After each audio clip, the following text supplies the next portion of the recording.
Hi, today I'm going to show you how to disable proxy in Windows 11. So if you want to do it, first you need to click right mouse button on icon with a start, and after that you will see here a list of available options, but of course we are interested in to open here settings.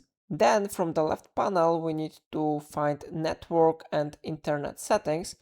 We need to open this tab, and here we have something like proxy. Proxy server for Wi-Fi and Ethernet connections. We need to open this option, and here if you want to turn off the proxy, I recommend you to turn off this option automatically detect settings, and I recommend you to go to manual proxy setup. And here we have information about use a proxy server. We need to click setup, and we need to disable this option with proxy IP addresses, port, and other settings. So I click on this one switcher on white dot to turn it off, and I click save button. After that, proxy server should be successfully turned off in Windows 11. So now we can close this window, and it is how it works. If I helped you, remember to like this tutorial and subscribe my channel. Please let me know in comment if it's of your problem.